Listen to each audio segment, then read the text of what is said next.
Christ-likeness. Wala, gutom pa. Christ-likeness. Activated. Parang wala tao narinig sa likod at Fiona. Parang gutom pa ata sila. Kaya nga eh. Sino excited sa banquet night? Parinig muna ng isang praise the Lord. Ayan, para hindi kayo excited. Hindi kayo excited or nalulungkot kayo? Nalulungkot kayo? Ayan, ngayon ay day 5 na natin. Sino ang excited para sa best group? Parinig muna ng best group! Parang lahat sa ata gusto maging best group ni Fiona. Ayun, so... Sige, ayan. Sino na ang excited magpuri para sa ating Diyos sa umagang ito? Ayan, handa na ba ang bawat isa? Ayan, roll call muna tayo, Brother Charles.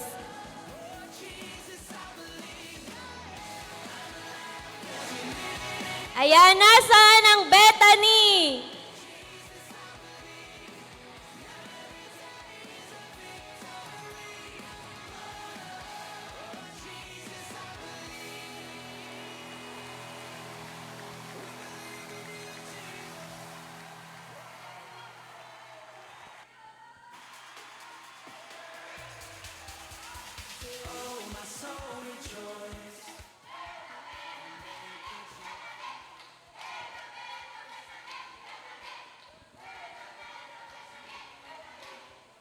Ayan, magpapatalo ba ang grupo ng Bethel? Nasaan ang Bethel?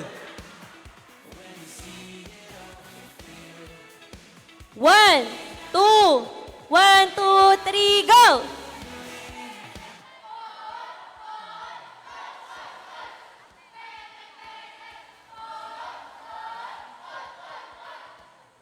Ayan, magpapatalo ba naman ang grupo ng Bethlehem? Asan ang Bethlehem? 1, 2, 1, 2, 3, go!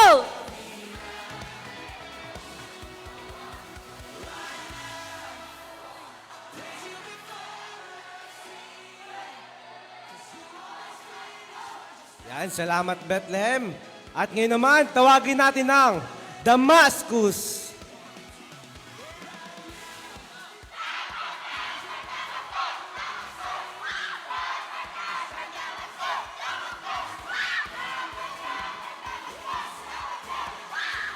Parang pang-best lead, parang pang-best group ang energy nila ni Ayan, Fiona. ang energy pang day 1. Grabe. Ayan, tawagin naman natin ang grupo ng Imayos.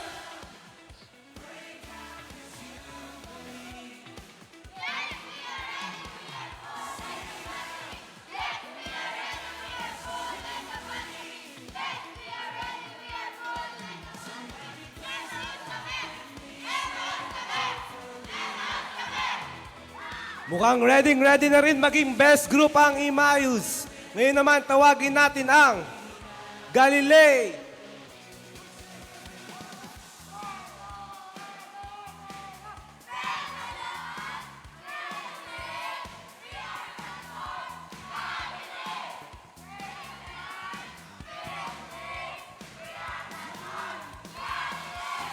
Ayun, praise God. Tawagin naman natin ang grupo ng Gethsemane. Hey.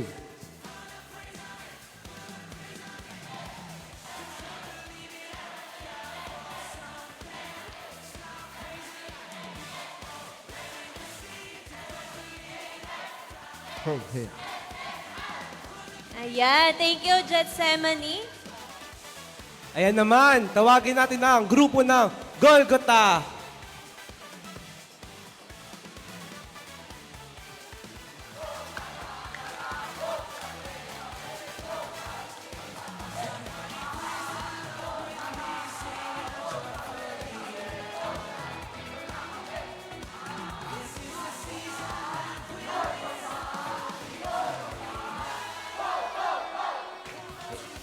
Ayan, thank you, Golgota. Ngayon naman, tawagin natin ang Hebron.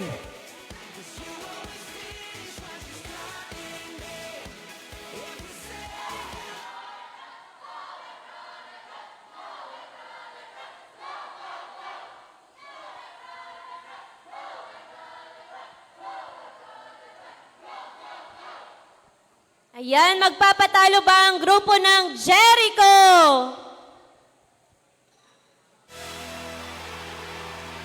One, two, three, go!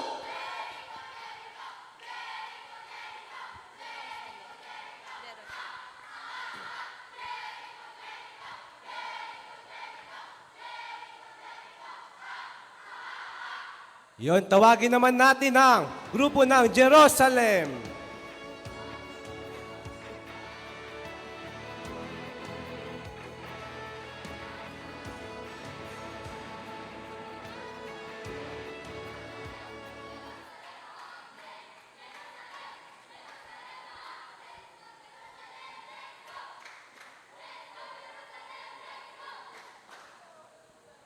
Ayan, thank you, Jerusalem. Tawagin naman natin ang grupo ng Jordan River.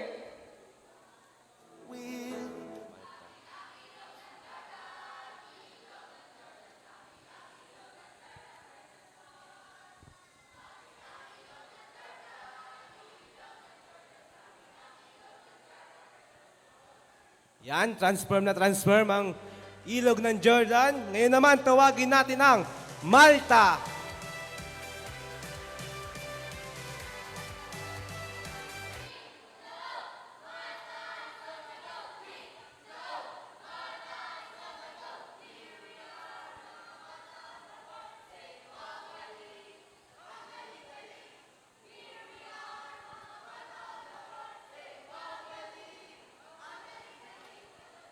Ayan, thank you, Malta.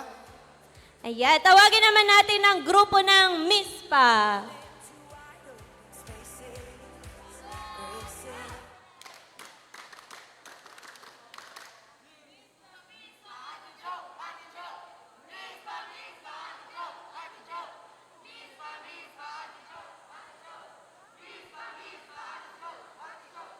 Ayan, Mispa. Ngayon naman, tawagin natin ang Mount Moriah.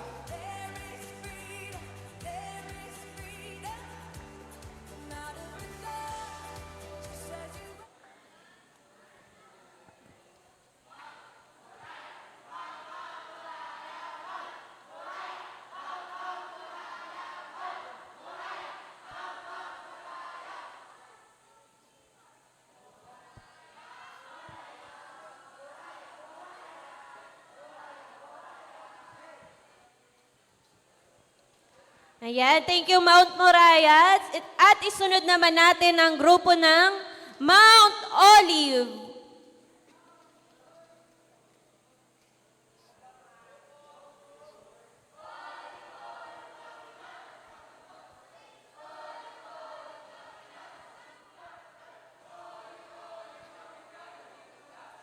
Yon, nandun na pala ang Mount Olive. Ngayon naman, tawagin natin ang Mount Sinai.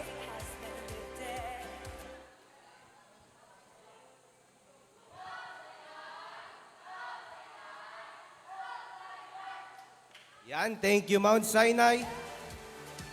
Tawagin naman natin ang grupo ng Patmos.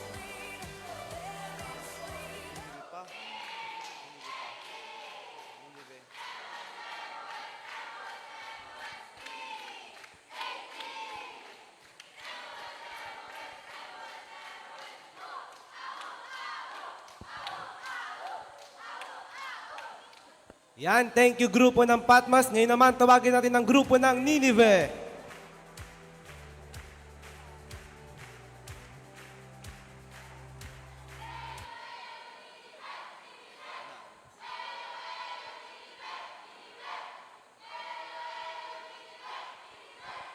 Ayan, at ang huli, magpapatalo ba ang grupo ng Kanaan? Asan ang grupo ng Kanaan?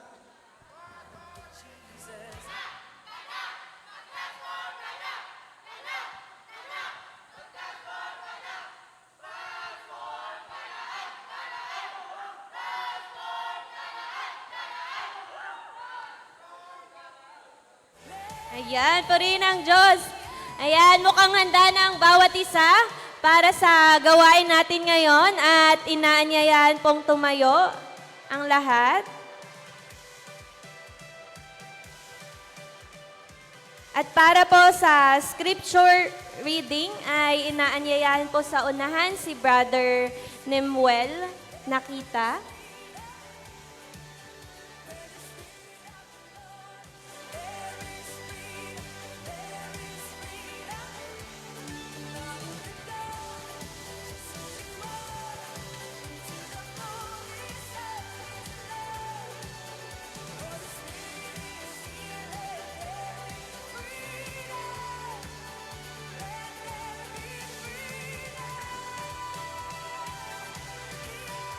Tayo pong lahat ay magsitayo bilang paggalang po sa pagkabasa ng kanyang mga salita.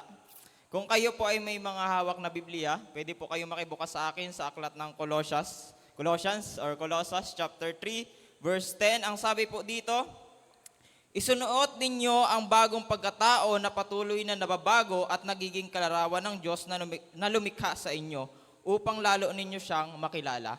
Gusto ko pong ulitin, sabi po sa Colossians chapter 3, verse 10, Isinuot ninyo ang bagong pagkatao na patuloy na nababago at nagiging kalarawan ng Diyos na lumikha sa inyo upang lalo ninyo siyang makilala. Pagpapala po sa pagkabasa ng kanyang mga salita.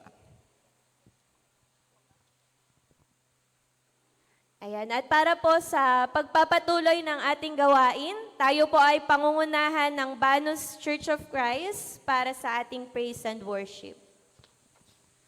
Happy Day 5 mga kabataan!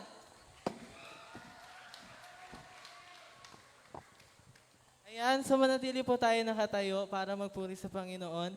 Sa umaga pong ito ay wag po natin sayangin yung pagkakataon na magpupuri po tayo ng sama-sama dahil sa mga susunod na araw ay babalik na tayo sa ating mga tahanan. Ayan.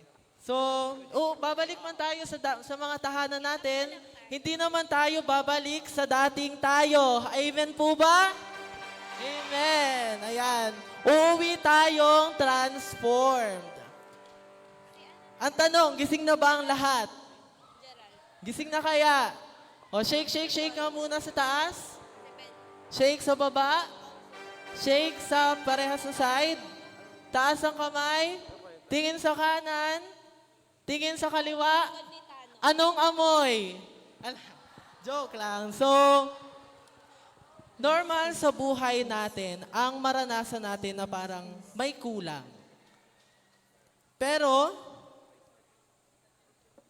nararanasan din natin yung yung parang hindi tayo makontento.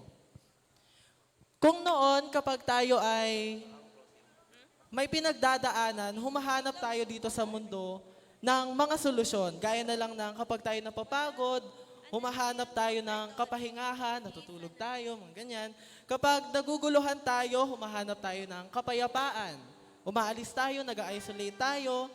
Kapag tayo nalilito, humahanap tayo ng kalinawan. At kapag naman tayo nalulungkot, humahanap tayo ng kasiyahan. Pero dahil tayo ay transformed na, ngayon at magpakailanman ay iisa lang ang kilala nating sagot. Iisa lang ang dapat nating hanapin. Hindi ang sarili, hindi ako, hindi ang mundo, kundi sino? Si Jesus, ang Diyos. Kaya sa mga umagang ito, palakpak natin ating mga kamay, papurihan natin ang Panginoon. Yes, Lord, hallelujah. Sa Diyos lang natin mahanap ang tubig na kung saan ay di na tayo mauuhaw. Sa Panginoon lang natin mahanap ang buhay na walang hanggan.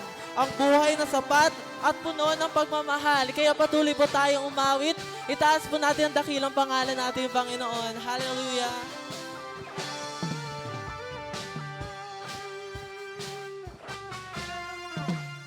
Ang umawit at magpuri sa'yo, aking tugon sa pag-ibig mo.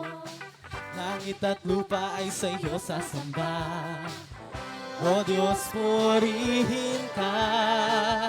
Dakila kang talaga.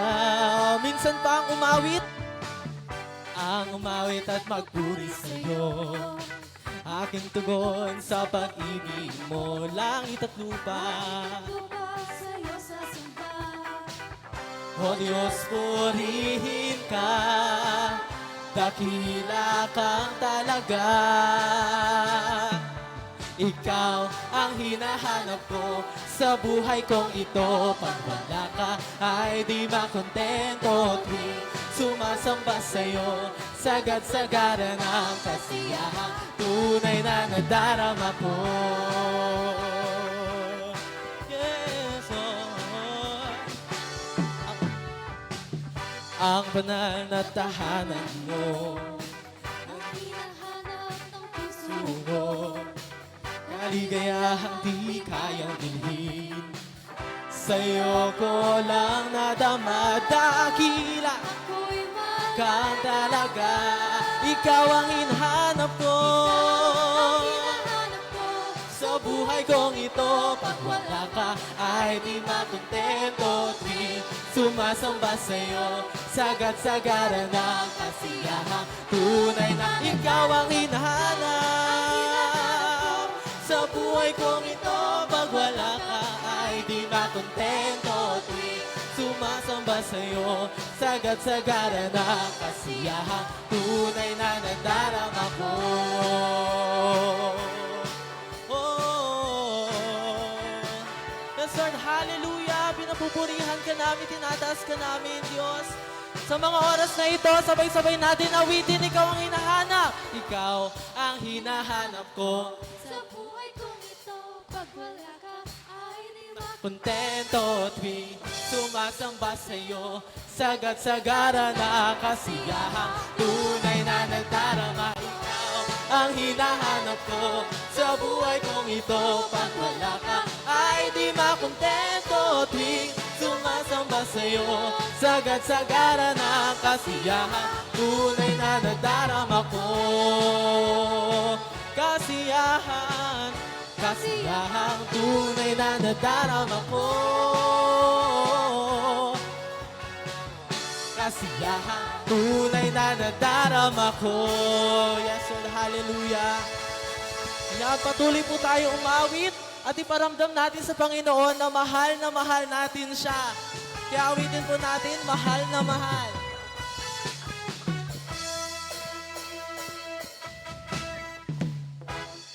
Yes, sir. Hallelujah. Mahal na mahal kita, Panginoon. Papupurihan ka magpakailanman.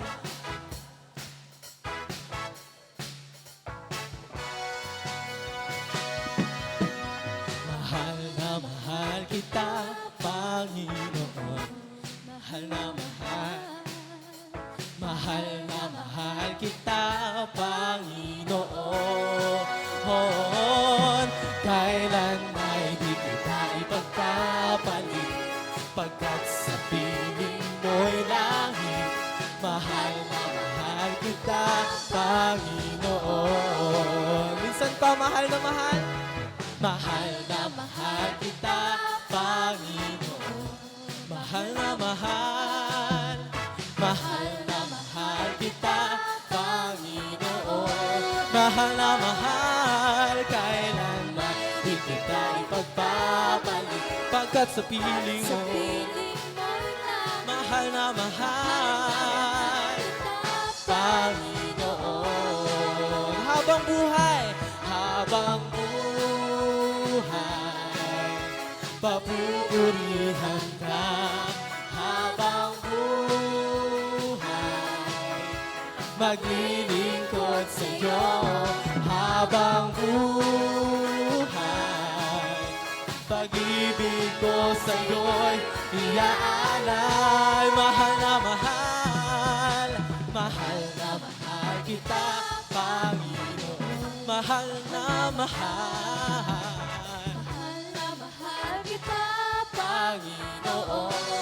Kailanman di kita ipagpapalik, pagkat sa piling mo'y langit. Mahal na mahal kita, Panginoon. Habang buhay,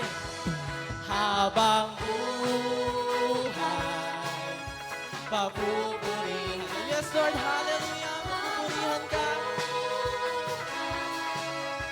maglilingkod sa'yo habang buhay. Pag-ibig ko sa'yo'y iaalay. Mahal na mahal sa Pinas sa Panginoon, mahal na mahal kita. Na mahal kita, Panginoon. Hallelujah! Pwede bang pakilaksan natin para marinig naman ng Panginoon? Mahal kita, Panginoon. Kailan may di kita ipagpabalik, pagkat sa piling mo'y langit. Mahal na mahal kita, Panginoon. Lanong ba'y di kita ipagpapalit, pagkat sa piling mo. Mahal na mahal kita, Panginoon. Minsan ba mahal na mahal kita, Panginoon? Mahal na mahal kita, Panginoon. Muli. Mahal na mahal kita, Panginoon. Hallelujah! Sa Diyos sa pinakamataas na papuri. Amen.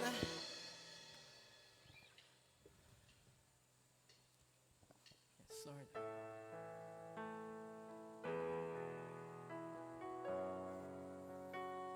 Sa mga oras po na ito, bago po tayo magpatuloy sa ating pag-awit, pwede po bang damhin natin yung presensya ng Panginoon, alalahanin natin yung mga kabutihan na nagawa ng Panginoon sa ating buhay. Pagkat napakabuti ng Diyos, tayo nga nandito tayong narito ngayon, isang patunay na napakabuti ng Diyos sa ating buhay kasi hindi tayo yung makikita lang sa labas na nagsusugal, nagiinuman. Nandito tayo ngayon, nasa mabuting landas. Napakabuti ng Diyos sa buhay natin. Hindi tayo pinapabayaan ng Panginoon at gagamitin tayo ng Panginoon. Kaya magpagamit tayo sa tuwing may kikita tayo na kinakailangan ng tulong natin bilang isang Kristiyano at bilang isang kabataan. At sa mga oras na ito ay awitan natin ng Panginoon. Yes, Lord. Hallelujah.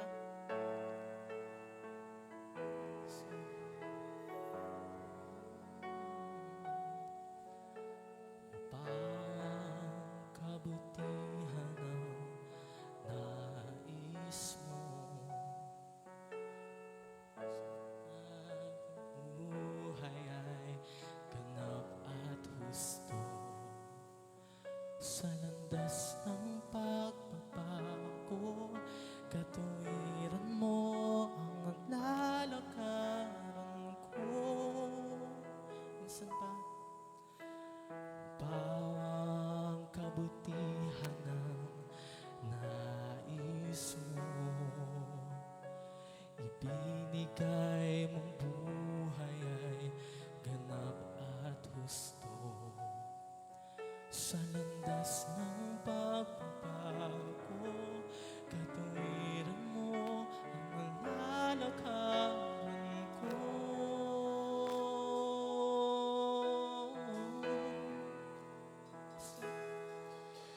Diyos, ang kabutihan mo ay magpakailanman. Ikaw ang simula at katapusan. Hindi ka nagmamaliw, katapatan mo'y walang hanggan. Ang kabutihan mo'y magpakailanman.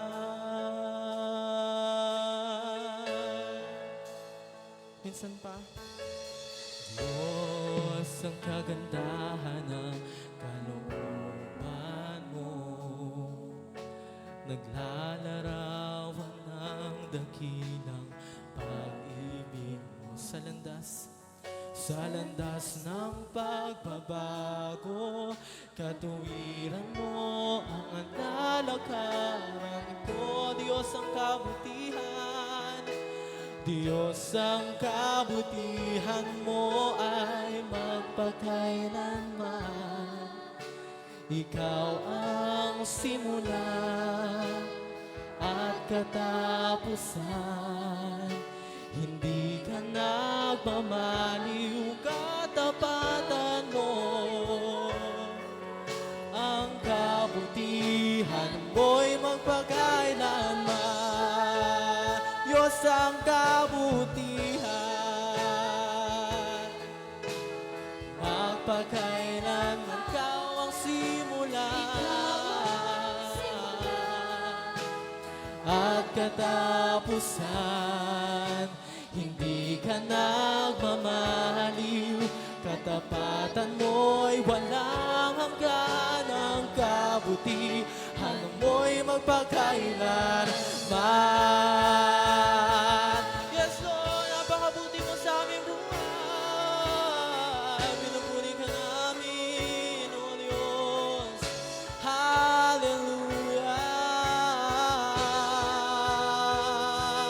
Sa mga oras na ito, mga kapatid, isigaw natin sa Panginoon na pupurihin kita magpakailanman. Yes, Lord. Hallelujah.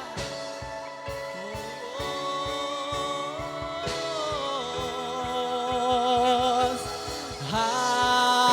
Hallelujah. Hallelujah. Pupurihin ka, O Diyos, magpakailanman. Hallelujah. Hallelujah. Hallelujah. Pupurihin ka, O Diyos, magpakailanman. Hallelujah. Hallelujah. Pupurihin ka, O Diyos, magpakailanman. Hallelujah. Hallelujah. Hallelujah. Pupurihin ka, O Diyos, magpakailanman. Diyos, ang kabutihan mo ay magpakailanman. Ikaw ang simula at katapusan. Hindi ka nagmamaliw, katapatan mo'y walang hanggan. Ang kabutihan mo'y magpakailanman. Hallelujah. Hallelujah. Hallelujah. Pupurihin ka, O Diyos, magpakailanman. Hallelujah. Hallelujah. Pupurihin ka, O Diyos, magpakailanman. Sa mga oras na ito, mga kapatid, sama-sama nating awitan ng Panginoon. Sabihin natin sa Panginoon na napakabuti ng Panginoon sa ating buhay. Nagpapasalamat tayo. Pakita natin sa Panginoon na nagpapasalamat tayo sa kabutihan niya sa ating buhay. Hallelujah. So, awitin po natin muli ang chorus ng awiting ito, mga kabataan. Diyos, ang kabutihan mo ay magpakailanman. Ikaw ang simula at katapusan. Hindi ka nagmamaliw, katapatan mo'y walang hanggan. Ang kabutihan mo'y magpakailanman.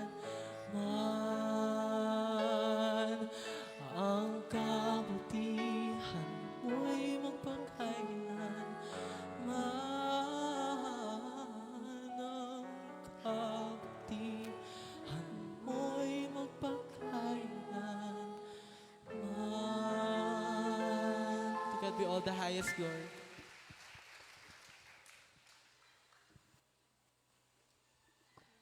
Come first, let us pray. Sa iyo aming Ama, Diyos na dakila, makapangyarihan sa lahat. Sa umaga pong ito, minsan pa namin tinataas sa iyong pangalan, Lord God. Tunay na ang kabutihan mo ay magpakailanman. Di ka nagmamaliw, di ka nagkukulang sa amin pong mga buhay, aming Ama. Kaya sa oras po na ito, minsan pa po kaming lumalapit sa iyo. Tinataas namin ang aming mga sarili. Buong puso, Panginoon, kaming nagpapalinis sa lahat ng karumihang aming nagawa, Lord God.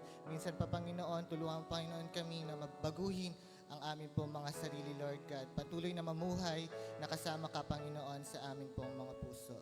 At sa oras pong ito, minsan pa nagpapasalamat kami sa panibagong buhay at lakas na muli pong ipinagkaloob po, Lord God, sa amin sa araw pong ito at sa ikalimang araw, Panginoon, ng summer camp na ito, Lord God. Minsan pang hinihiling namin ang iyong pag-iingat, ang patuloy na presensya mo po, Panginoon, ang aming maranasan, Lord God.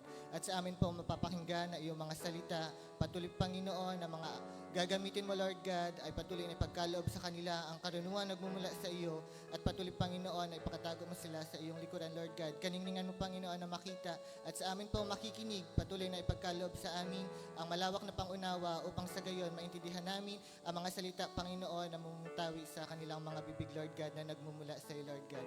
Sa iyo po, Panginoon, namin initinataas ang lahat. Ang katagumpayan po ng gawain ito ay dinadalangin namin sa iyo. Ito lang po aming samot dalangin sa pangalan ni Jesus at sa tulong at gabay ng Espiritu Santo mo, Ama. Amen.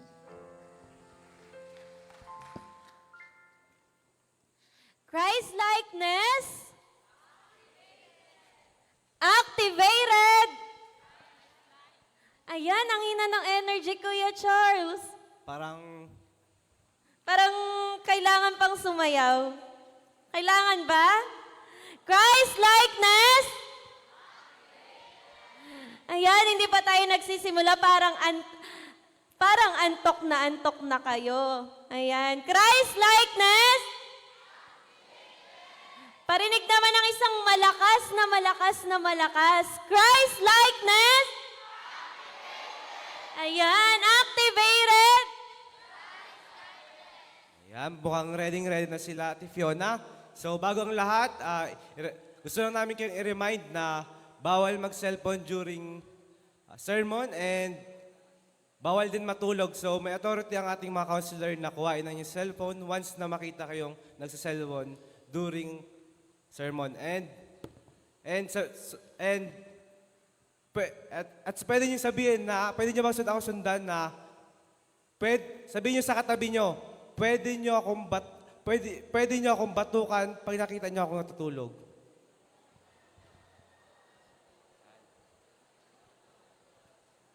Ayan. Paki-note yan sa inyong mga katabi. Ayan. Para sa ating pagpapatuloy, para tayo po ay pangunahan sa team exposition, inaanyayahan po sa unahan si Pastor Liomel Formento. Ayan. Purihin ang Diyos sa buhay ni Pastor Liomel Formento.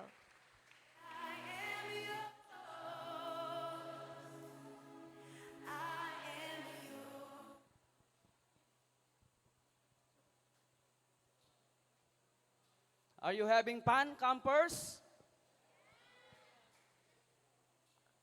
Campers, are you having fun?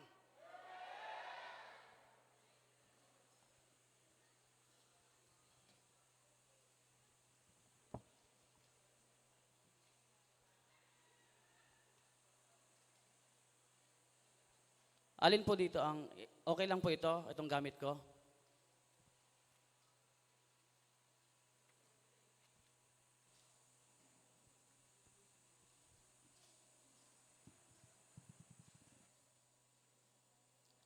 Ang ating pag-uusapan ngayon ay Christ-likeness.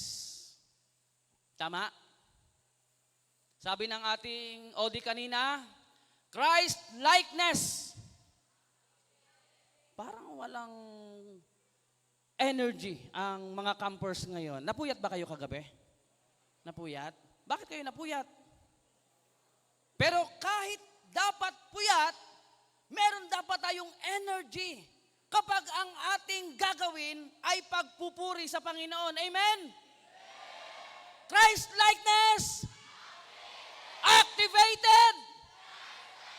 Palakpakan natin ang ating Panginoon sa kanyang kabutihan, sa kanyang kadakilaan, sa buhay ng bawat isa sa atin. Huling araw natin ngayon ng buong isang araw. At susulitin natin ang pagkakataon habang naririto tayo sa campsite na ito. At may pakita natin, may padama natin sa Diyos ang ating pagmamahal sa Kanya. Pararangalan po natin ang ating Panginoon sa buhay nating ito. Pero bago yon, merong isang, nandito lang yung kodigo ko. May isang lalaki na nagmamaneho sa gitna ng matinding traffic. Nagmamadali siya kaya't mainit ang kanyang ulo. Sa hindi inaasahang pagkakataon, merong isang matandang babae na mabagal na tumatawid sa pedestrian lane. Dahil sa inis, binusinahan niya ito ng pagkahaba-haba. Yung busina na parang merong kasamang galit.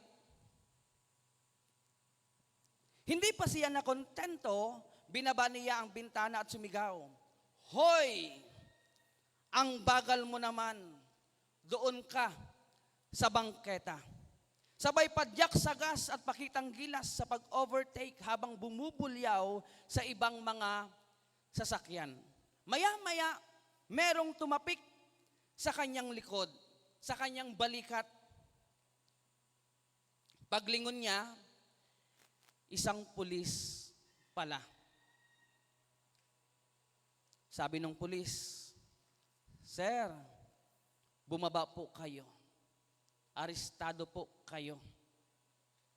Nagulat at nagtaka yung lalaki. Sabi niya, "Bakit po? Nag-overspeeding ba ako?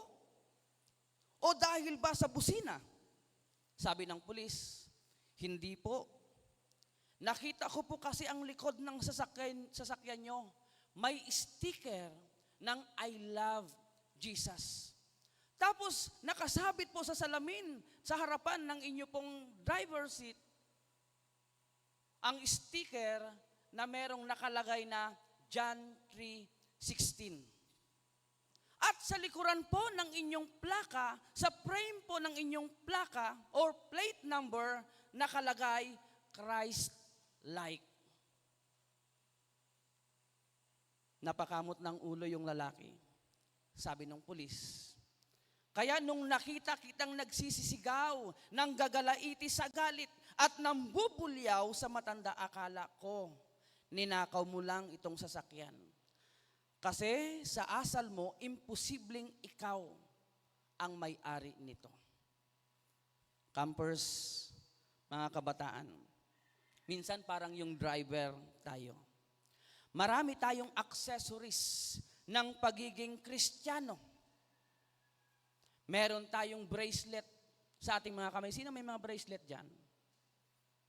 Di ba? Meron tayong bracelet sa ating kamay. At nakalagay pa, "I can do all things through Christ who strengthened me." Or di kaya naman mayroong nakalagay, "God is good." All the time, ganyan talaga. Mainit, mabanas. Pero alam nyo, yung banas, yung pawis na tumutulo sa inyo ngayon, makabuluhan yan. Bakit makabuluhan yung pawis na tumutulo sa inyo ngayon? Sapagkat yung pawis na yan ay dahilan ng inyong paglilingkod sa Panginoon sa mga oras na ito. Amen? Kaya tiis-tiis lang. Ganyan talaga ang pagiging Kristiyano. Alam nyo, kaya tayo nagpapaypay, kaya tayo naiinitan, kaya tayo pinagpapawisan, kaya tayo parang nagrereklamo kasi hindi tayo sanay sa mundong ito. Kasi nga ang katotohanan, hindi talaga tayo taga-mundo. Sabi nga sa unang speaker natin nung Monday, mga turista lamang tayo sa mundong ito. Dayuhan lamang, kaya hindi tayo sanay. Ang tunay nating tirahan, ang langit na bayan. Doon tayo sanay. Doon tayo komportable. Hindi tayo komportable sa mundong ito na ating ginagalawan. Dahil ang katotohanan, hindi tayo taga ito. Ano pa? Merong Christian music sa kanilang mga cellphone. Di ba? Sis, may Christian music ba sa cellphone mo? Di ba meron? Lagi mong pinatutugtog. Ako rin, meron din ako niyan. Ano pa? Ang status sa Facebook, blessed or blessed. Meron pang grateful. Meron pang pag sa Tagalog, napakabuti ng Diyos. Napakadakila ng Panginoon. Pero ang tanong, kapag ba tiningnan ang ating ugali at reaksyon sa buhay, mapagkakamalan ba tayong si Kristo? O baka kailangan pa nating i-activate ang Christ-likeness sa loob natin para hindi tayo mapagkamalang magnanakaw ng titulong Kristiyano? Campers, hindi lang tayo tinawag para maligtas. Tinawag tayo ng Diyos para maging kamukha, kalarawan, kahawig ng kanyang bugtong na anak, ang Panginoong Hesus Kristo. Tinawag tayo ng Diyos. Ikaw, tayong lahat, tinawag tayo para maging kahawig, kalarawan ni Kristo. To be conformed to His image. Ang problema mga kabataan, ang problema campers, maraming kabataan tinatawag na Kristiyano, ngunit hindi makita si Kristo sa kanyang pamumuhay. Maraming ganyan. Kristiyano, pero hindi makita ang pagiging tunay na Kristiyano sa kanyang pamumuhay. Sapagkat ang kanyang pamumuhay ay taliwas sa kalooban ni Kristo. Kristiyano sa pangalan, hindi sa pamumuhay. Alam niyo ang tawag diyan? Kristiyanong kabataang walang kabuhay-buhay. Pag meron tayong title na Kristiyano, tapos hindi makita yung pamumuhay natin bilang Kristiyano o hindi makita si Kristo sa buhay natin, ang tawag sa atin, isang kabataang Kristiyanong walang kabuhay-buhay. Walang kabuhay-buhay. Buhay pa kayo? Parang na. Pakipaikot nga nito. Pakipaikot. Hindi, joke lang. Akala nyo naman iikot yan, oh. Di yan. Pare-parehas tayo magtitiis ngayon ng init. Pero sabi ko nga kanina, itong ginagawa natin ay para sa Panginoon. Para sa Panginoon ito.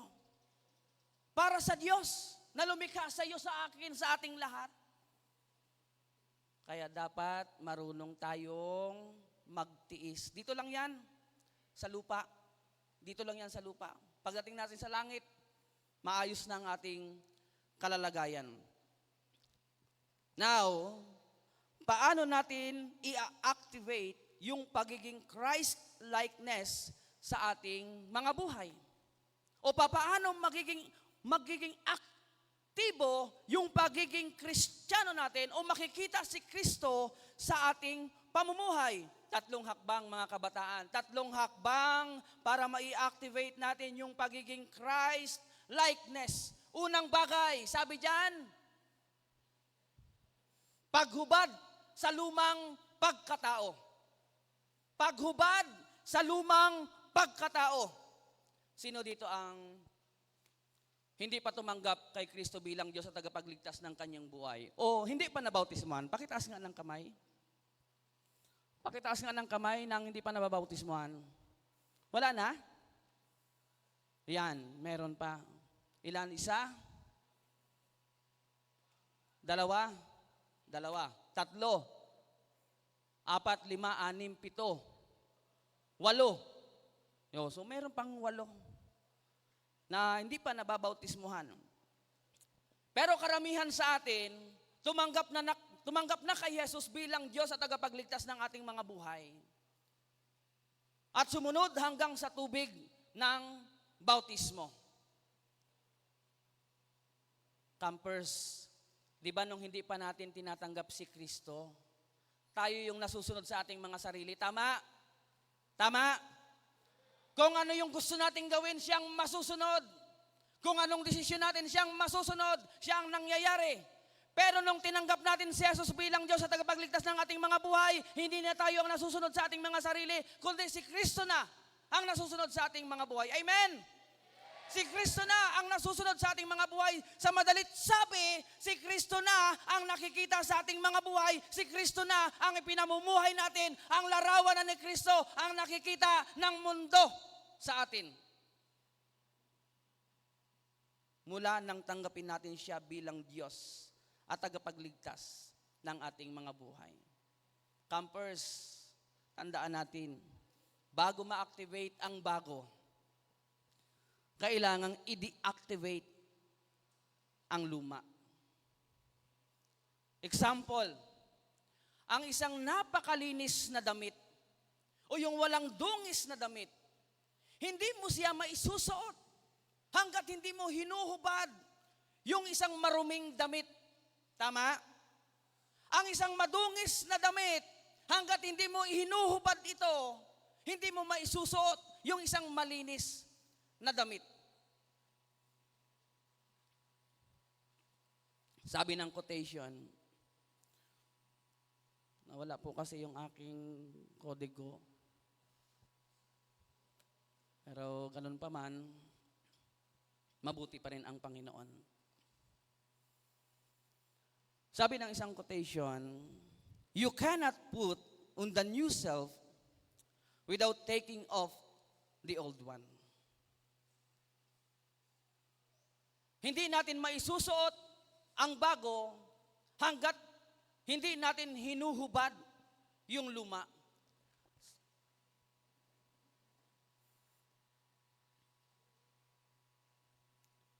Campers, ano yung mga dapat nating i-deactivate sa ating pamumuhay bilang mga kabataang Kristiyano? Una, yung pagiging papansin. Sino dito ang kulang sa pansin? Taas ang kamay. Kulang sa pansin. Muntik pang tumaas ng kamay eh. Kulang sa pansin. KSP. Alam niyo yung mga kulang sa pansin? Sila yung mga kabataan na pag hindi napapansin, hindi na-attend ng church. Pag hindi napansin ng kanyang kaibigan sa church, hindi na-attend ng church. Meron bang ganon dito? Wala? Hindi nga. Pag tayo ba ay hindi pinahalagahan ng ating mga kasama sa church, hindi na tayo mag-church? Dapat hindi, no? Dapat patuloy pa rin. Dahil ang pagiging Christ-likeness, hindi man tayo mapansin ng iba, ang mahalaga napapansin tayo ng Diyos. Dahil hindi tayo nagpapa-impress sa tao, hindi tayo nagpapa-impress sa katabi natin ngayon, ang ini-impress natin ay ang Diyos. Amen? Hindi man mabuti ang sabihin ng tao sa ating paligid o ng katabi natin ngayon, ang mahalaga yung sasabihin ng Diyos sa atin. Amen? Yun yung pinakamahalaga sa lahat. Dapat nai-impress si Lord, hindi ang tao. Dahil pag ang tao ang ini-impress natin, magkakaproblema tayo. Bakit? Sapagkat hindi naman lahat ng tao mai-impress sa atin. Sabi nga ng kasabihan, you cannot please everybody.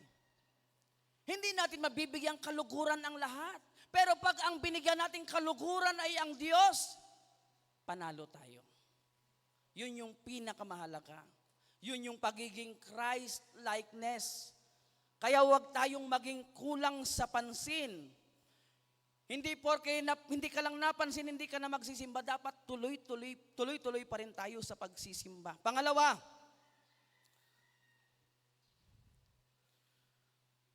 kung kailan lang gustong magsimba. Merong mga ganyan. Tama?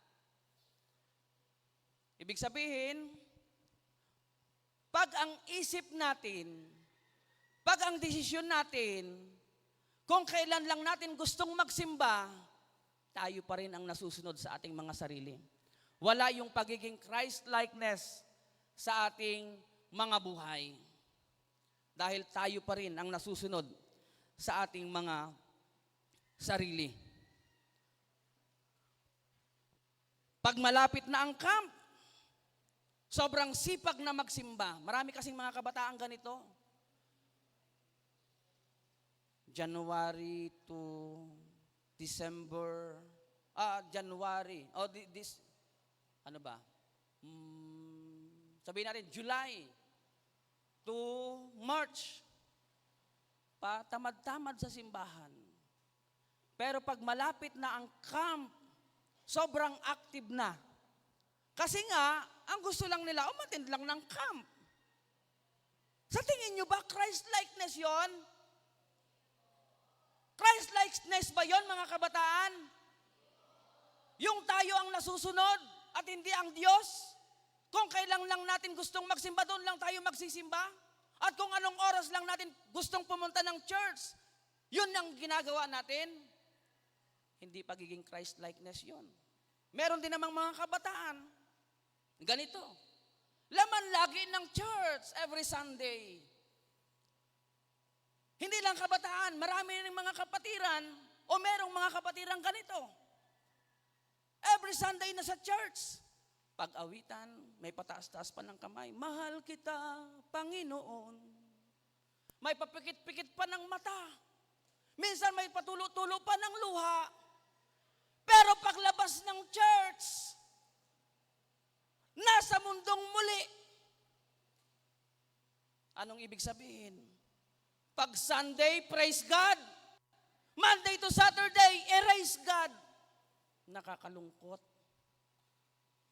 Sabi ni Jesus Christ sa Matthew chapter 15, verse 8 and 9, pinupuri ako ng kanilang mga labi, subalit ang kanilang mga puso ay malayo sa akin. Walang kabuluhan ang pagsambang ginagawa nila para sa akin. Mga kabataan, campers, kahit laman pa tayo ng church every Sunday, pero kung Monday to Saturday ay hindi makita si Kristo sa ating mga buhay, parang tayo yung sinasabi ng Panginoong Jesucristo sa Matthew chapter 15, verse 8 and 9, na ang sinasabi niya, pinupuri ako ng kanilang mga labi, subalit ang kanilang mga puso ay malayo sa akin. Walang kabuluhan ang pagsambang ginagawa nila para sa akin. Walang kabuluhan ang pagsambang gagawin natin sa Diyos. Kahit laman pa tayo ng church every Sunday, pero pag Monday to Saturday ay hindi makita si Kristo sa atin, walang kabuluhan ang pagsambang ginagawa natin sa Diyos. Walang kabuluhan ang pag-attend natin every Sunday. Dapat araw-araw nakikita sa atin si Kristo. Nakikita sa atin ang larawan ng pagiging Kristiyano o si Kristo sa ating mga buhay. Pangatlo, yung pagiging matigas ang ulo sa magulang. Sino dito ang matigas ang ulo sa magulang? Marami. Buti naman umamin kayo. Pakibigyan nga ng badge, tigi-isang badge, yung bawat umamin. Sige, lahat. Lahat. Ibig sabihin, ang pag-amin sa kasalanan ay pagiging Christ-likeness. Pag inamin nating nagkamali tayo, yan ay pagiging Christ-likeness. O di, pakibigyan ng tigi-isang blue badge ang bawat flag, ang bawat group. Walang lamang, no? Walang lalamangan. Walang nakalamang kasi meron kayong tigi-isa.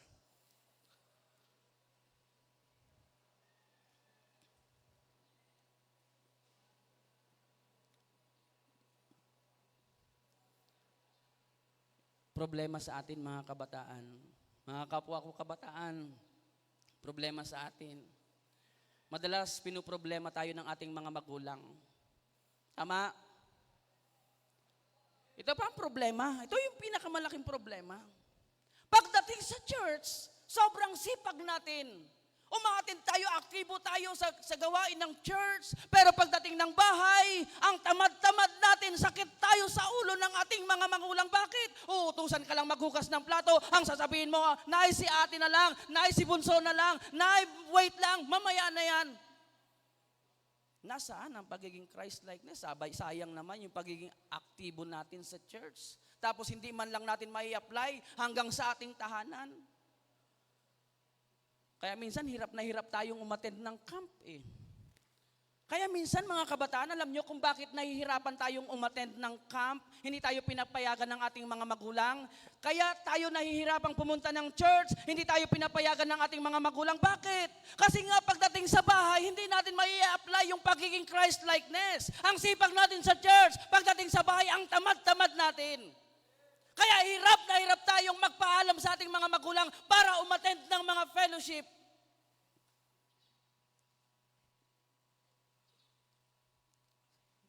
May galit ba kayo sa magulang nyo? Wala. Pero kung meron kayong galit sa magulang nyo, meron akong tip. Kung gusto nyo nang mamatay yung magulang nyo, simple lang yan. Ganito lang, ito yung tip. Pasakitin nyo lagi ang kanilang ulo. Suwayin nyo lagi ang mga magulang nyo. Huwag nyong sundin yung mga magulang nyo. Huwag nyong igalang yung mga magulang nyo. Magkakasakit sila.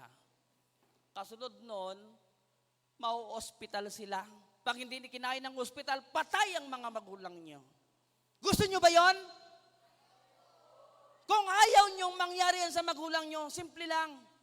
Sundin nyo at igalang ang inyong mga magulang. Doon makikita sa atin ang pagiging Christ-likeness natin. Nagiging aktibo yung pagiging Christ-likeness natin. Dahil ang pagsunod at paggalang sa magulang ay isang utos. Kaya pag sinuway natin, hindi iginalang, hindi sinunod ang ating mga magulang, nagkakasala tayo. Kaya sundin natin yung ating mga magulang. Pang-apat, mahilig manira ng kapwa. Sino dito yung mahilig manira ng kapwa? Sa Facebook, di ba? May nakagalit lang nakarating pa sa Facebook, nabasa tuloy ng buong mundo. Meron bang ganun dito? Campers, wag niyong gagawin yun ha. Huwag kayong maninira ng kapwa nyo, kabataan o ng sino man, at dadalhin nyo pa sa Facebook, sa GC, wag din ganon. Sa school, wag din tayong ganon. Wag din kayong ganon. Wag dapat tayong naninira. Dahil bit-bit natin yung titulong pagiging Kristiyano. Sinong nasisiraan? Alam niyo ang sasabihin ng tao sa ating paligid? Pag nalaman nilang Kristiyano tayo, ay Kristiyano pa naman, pero bakit ganyan? Akala ko Kristiyano yan, pero bakit ang pamumuhay niyan ay ganyan? Bakit mapanghusgay ang kabataan yan? Bakit mapanlait yan? Bakit napakakulit yan? Bakit nangaawa yan? Mainit talaga, no? Panglima,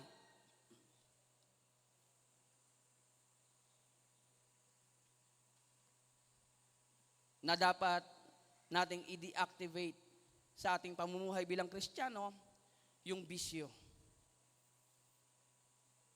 Yung bisyo, pagmumura, pagsasalita ng mga malalaswa. Dapat hindi ito nakikita sa atin bilang mga kabataang Kristiyano. Dahil kalarawan na natin si Kristo, dapat hindi ito nakikita sa atin. Dapat hindi tayo nagbibisyo. Ano ba yung mga bisyo? Pag-iinom, pagsusugal, paninigarilyo, dapat yung mga bagay na yan ay hindi na natin ginagawa dahil si Kristo na ang nakikita sa atin, ang namumuhay sa atin.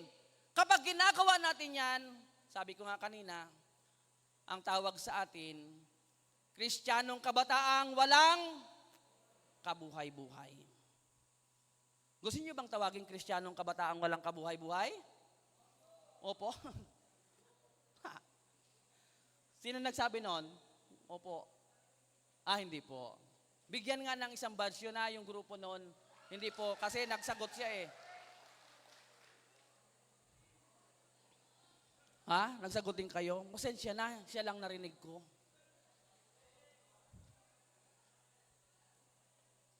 Campers, guys, huwag tayong magsasalita ng mga malalaswa. Advance. Di ba? Huwag tayong magsasalita ng mga malalaswa. Yung pagbabasa nga ng Biblia, hindi natin magawa.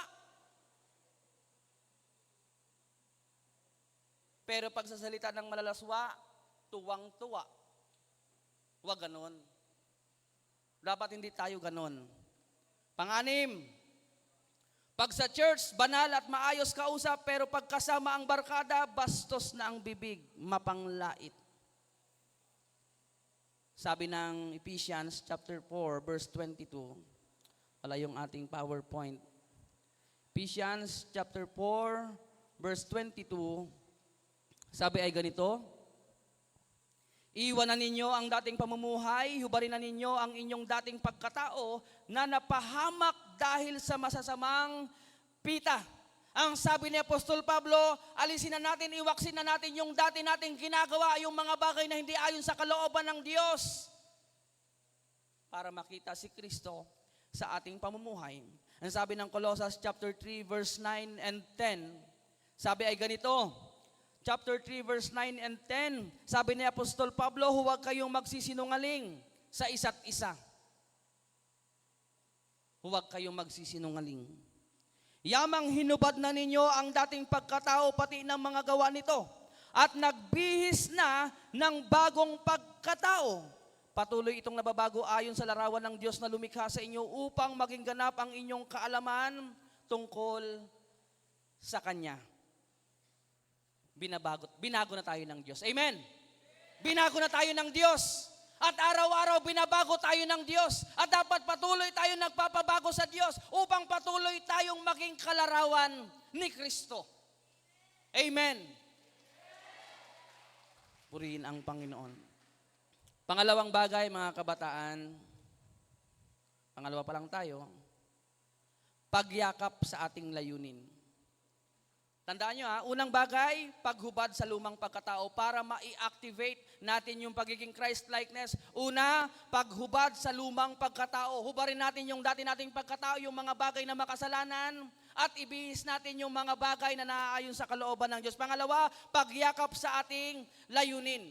Campers, ang layunin ng Diyos ay hindi lang tayo iligtas sa impyerno, kundi gawin tayong kahawig ng Kanyang anak, ang Panginoong Hesukristo. Si Jesus ang pattern, uhuwaran. Kung anong iniisip ni Kristo, dahil si Jesus na ang pattern, si Jesus na ang kalarawan po natin, ang huwaran natin, ibig sabihin nito, kung anong iniisip ni Kristo, siya na rin iniisip natin. Kung anong lakad ni Kristo, siya na rin lakad natin.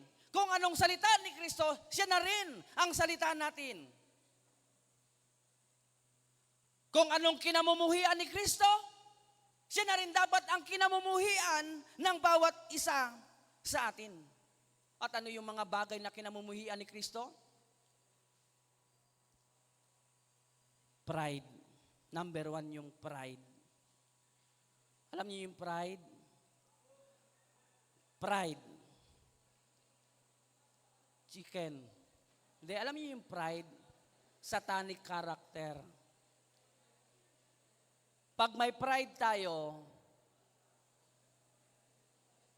madali sa atin ang maging rebellion.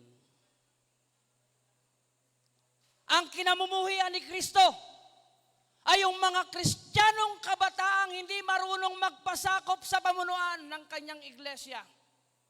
Kaya kapag tayo hindi marunong magpasakop sa iglesia ng Panginoon, sa kanyang mga itinalagang leader sa iglesia ang inyong kinabibilangan, kinamumuhian yan ni Kristo. Hindi naman kayo yung kinamumuhian ni Kristo, kundi yung karakter ng pagiging pride na nasa inyo, na nasa atin. Yun yung kinamumuhian ni Kristo.